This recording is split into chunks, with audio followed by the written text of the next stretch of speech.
My name is Renee St. Denis, and I'm the Director of Product Takeback for the Hewlett-Packard Company in the Americas. HP has a long-standing history of being a leader in electronics recycling. We first began recycling electronics in 1987, and in 1994 we opened a world-class electronics recycling facility. In our 21 years of recycling electronics, we've recycled more than 1 billion pounds of electronics from our consumer, small and medium business, and enterprise customers. Quite an achievement. We also operate a state-of-the-art printer supplies recycling facility outside Nashville, Tennessee, in Chairman Gordon's district.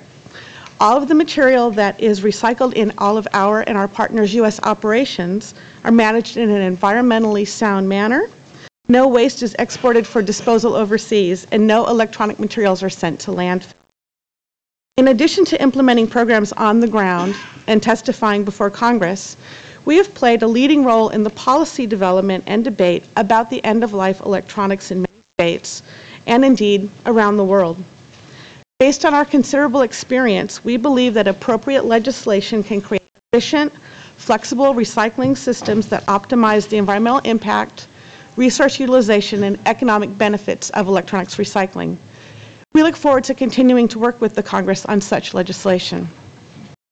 We do see an increasing use of technology in the processing of electronic materials for recycling.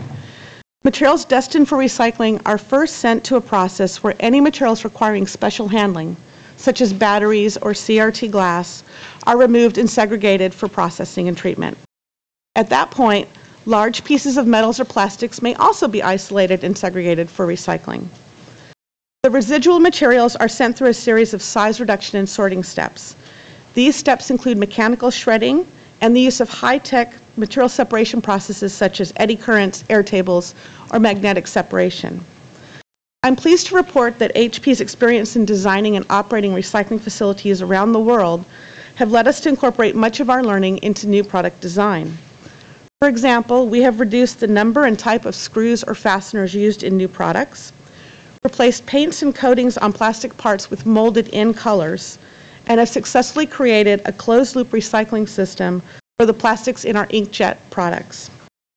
However, as an industry, we still face challenges in a number of areas, and we have provided suggestions for areas of research in our written testimony to help create a more efficient recycling infrastructure. I'd like to highlight a few of those today. In one example, there are materials which have been used in products in the past which no longer have economic value.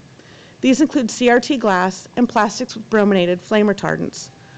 Congress should consider support for research into appropriate uses of these materials outside the technology industry. Another challenge is the inconsistent and somewhat inappropriate regulatory framework in place to manage used electronics. These products may be classified as hazardous waste due to the testing protocols used to assess the risk of managing them. The tests used to assess these risks were developed for assessing industrial wastes, not products that we routinely use every day in our homes and offices. The test can give misleading and contradictory results. The resulting regulatory classification that is put in place creates burdensome and costly regulatory requirements and impedes the development of a cost-effective recycling infrastructure while not creating any additional environmental protection. Congress could help to foster the development of an electronics recycling infrastructure by conducting research into the actual environmental and human health risks associated with storage, transportation, collection, and recycling of used electronics, and into the development of new appropriate testing protocols. Another slightly different area of research that the Congress may want to consider is the overall climate impact of recycling discarded electronics. There is currently little data on the net carbon impacts of collecting, transporting, and processing used electronics. Recycling can play a positive role in addressing climate change by conserving resources and displacing the energy associated with acquiring raw materials through mining or other processes.